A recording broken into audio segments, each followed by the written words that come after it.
बिस्मिल्लाहिर्रहमानिर्रहीम। अस्सलाम वालेकुम। उम्मीद करता हूँ कि आप सब खैरियत से होंगे। दुआ है रब्बे जलील आपको खुश व खुरम रखे।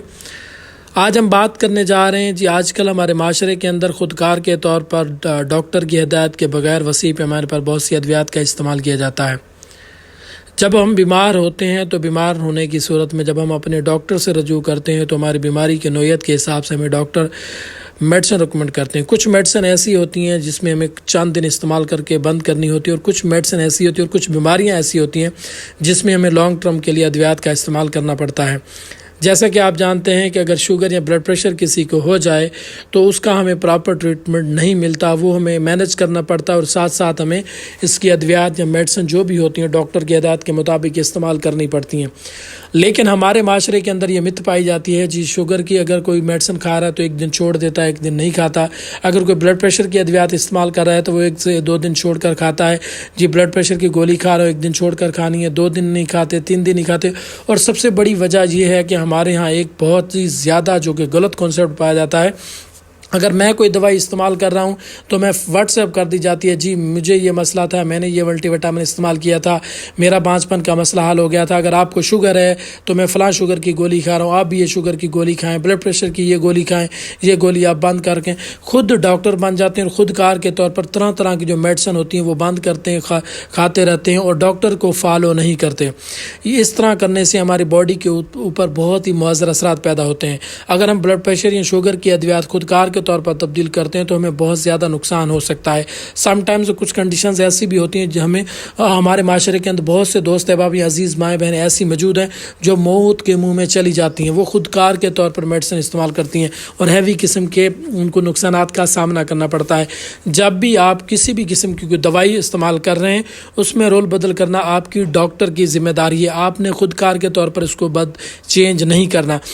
डॉक्टर हज़रात आपको जब फर्स्ट टाइम में आप जाते हैं तो आपको फॉलो अप के लिए भी इसीलिए कहा जाता है। पहली टाइम में आपको 2 से 3 किस्म की एंटीबायोटिक या 3 से 4 किस्म की कोई अद्वियात रिकमेंड की जाती हैं। जैसा कि आपको टाइफाइड या कोई एंटेरिक फीवर है या किसी किस्म का कोई टेम्परेचर हो तो उसमें आपको जो एंटीबायोटिक्स दी जाती हैं वो 5 से 7 दिन तक कंटिन्यू रखनी पड़ती हैं। लेकिन बहुत से लोग इसको लॉन्ग टर्म के लिए इस्तेमाल करते रहते हैं या इनको 1 से 2 दिन इस्तेमाल करते हैं, तर्क कर देते हैं। ऐसा नहीं करना चाहिए। और जो शुगर की अद्वियात होती हैं, शुगर की जो इंसुलिन लगानी पड़ती है या शुगर की जो टैबलेट खानी पड़ती हैं वो हमें रेगुलर खानी पड़ती हैं, और हमें अपने इंसुलिन का जो शुगर का रिकॉर्ड होता है वो भी मेंटेन करना होता है। और बहुत से लोग शुगर की अद्वियात खुद बंद कर देते हैं और चेक भी नहीं करते, शुगर ऊपर नीचे होती रहती है। जब उनको क्रॉनिक किस्म की कोई झटका लगता है या किसी किस्म की शदीद किस्म की जो पकड़ होती है बीमारी की, तो फिर डॉक्टर से रजू करते हैं और फिर कहते फिरते हैं जी हमें आराम नहीं आता, फ़लाँ डॉक्टर से दवाई ली, फ़लाँ से ली। जब पता चलता है, हिस्ट्री ली जाती है तो पता चलता है कि जो सरदार साहब वो अद्वियात का इस्तेमाल डॉक्टर की हिदायत के मुताबिक करते ही नहीं रहे और उनके टेस्ट डिस्टर्ब हो जाते हैं, उनको गुर्दों का मसला हो जाता है, उनको कई किस्म के मामलात का सामना करना पड़ता है। अगर हम इस तरह के नुकसान से बचना चाहते हैं, हमें किसी किस्म को कोई जानी और माली नुकसान ना हो, तो अद्वियात का इस्तेमाल हमेशा हमें डॉक्टर की हिदायत के मुताबिक इस्तेमाल करना चाहिए। ख़ासकर शुगर के और ब्लड प्रेशर के जो मरीज़ हैं वो अपनी अद्वियात को कंटिन्यू रखें और अपने डॉक्टर को फॉलो अप करवाते रहें और इन अद्वियात का इस्तेमाल डॉक्टर की हिदायत के मुताबिक करते रहें, खुदकार के तौर पर चेंज ना करें।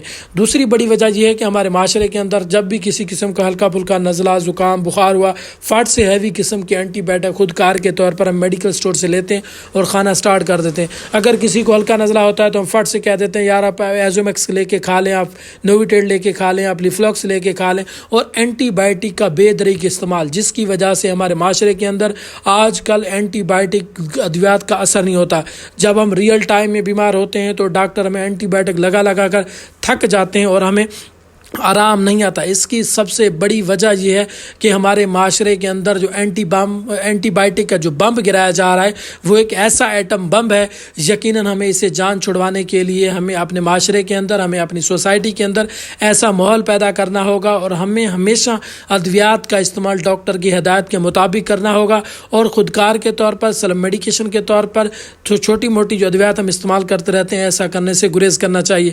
आपके माशरे के अंदर, आपकी सोसाइटी के अंदर اندر بہت سے دوست احباب آپ کے عزیز ایسے موجود ہوں گے جنہوں نے سلم میڈیکیشن کے طور پر خودکار کے طور پر مختلف قسم کے ادویات کا استعمال کر کے اپنے گردے فیل کر دیا، اپنا جگر ختم کر دیے۔ آج کل آپ کو دیکھنے کو ملتا ہے کہ جگہ جگہ پر ڈائلسس سینٹر کھلے ہوئے ہیں۔ اس کی ایک بڑی وجہ یہ ہے کہ جو ہم سلم میڈیکیشن کے طور پر خودکار کے طور پر مختلف قسم کے سپلیمنٹ استعمال کرتے ہیں، مختلف قسم کے ادویات استعمال کرتے ہیں، جن کا ایفیکٹ براہ راست ہمارے گردوں کے اوپر ہوتا ہے، ہمارے جگر کے اوپر ہوتا ہے، ہمارا جگر فیل ہو جاتا ہے اور ہمارے گردے فیل ہو جاتے ہیں۔ آخر میں نتیجہ کیا نکلتا ہے جی؟ ڈائلسس، اور ڈائلسس کے بعد آپ کو پتہ ہے کیا ہوتا ہے۔ اسی لیے اگر آپ چاہتے ہیں کہ آپ کا امیون سسٹم مضبوط ہو، آپ کی قوت مدافعت مضبوط رہے، آپ کا جو اینٹی بائیوٹک کا ریزسٹنٹ ہے وہ نہ پایا جائے، تو ہمیشہ ادویات کا استعمال ڈاکٹر کی ہدایت کے مطابق کریں۔ اگر آپ چاہتے ہیں کہ آپ نارمل اور صحت مند زندگی گزاریں تو ہمیشہ قدرتی پھلوں کا زیادہ استعمال کریں، واک کریں، نماز کی باقاعدگی کریں، چہل پہل کرتے رہیں، اور اپنی زندگی کو صبر و تحمل کے ساتھ جینے کے لیے رواں دواں کریں، اور اپنے سسٹم کو خود مینج کریں، صبر و تحمل سے کام لیں۔ خاص کر سلم میڈیکیشن کے طور پر ادویات سے گریز کریں۔ یہ آپ کے گردوں کے لیے، یہ آپ کی نسلوں کو تباہ کرنے کے لیے ایک ایٹم بم سے کم نہیں ہے۔ تو لہٰذا اپنے بچوں کو خود بھی اینٹی بائیوٹک خودکار کے طور پر استعمال نہ کریں، اور اپنے بچوں کو بھی اینٹی بائیوٹک کا استعمال نہ کریں۔ اور ہم نے دیکھا ہے کہ بہت سے والدین اپنے چھوٹے بچوں کو تھوڑا بہت مسئلہ ہوتا ہے تو ہیوی قسم کے اینٹی بائیوٹک خود ہی پرچیز کرتے ہیں، میڈیکل اسٹور سے سٹارٹ کر دیتے ہیں، جی میرے بچے کو نزلہ ہے تو فلاں اینٹی بائیوٹک، اور ہیوی قسم کے اینٹی بائیوٹک دیتے ہیں۔ تو اسی لیے خدا را گریز کریں، خدا را اپنے بچوں کی صحت کا خیال رکھیں، اپنی صحت کا خیال رکھیں۔ صحت اللہ تعالیٰ کی طرف سے عظیم نعمتوں میں سے ایک نعمت ہے۔ ادویات کا استعمال آپ کے لیے مختلف قسم کے مضر اثرات پیدا کرتا ہے، اس لیے اس طرح کے تمام معاملات سے بچنے کے لیے اگر آپ چاہتے ہیں کہ آپ لانگ ٹرم کے لیے اور صحت مند زندگی گزاریں تو یقیناً آپ کو سلم میڈیکیشن کے طور پر خودکار کے طور پر ادویات سے گریز کرنا ہوگا۔ امید کرتا ہوں کہ آج کی اس نیو ویڈیو سے آپ نے کچھ نہ کچھ نیا ضرور سیکھا ہوگا۔ ویڈیو اچھی لگے تو لائک اور کمنٹس میں اپنی رائے کا اظہار ضرور کریں۔ انشاءاللہ نیکسٹ ویڈیو میں ایک اچھی معلوماتی ویڈیو کے ساتھ ملاقات ہوگی۔ تب تک کے لیے اپنا اور اپنے اہل و عیال کا خیال رکھیں۔ اللہ نگہبان۔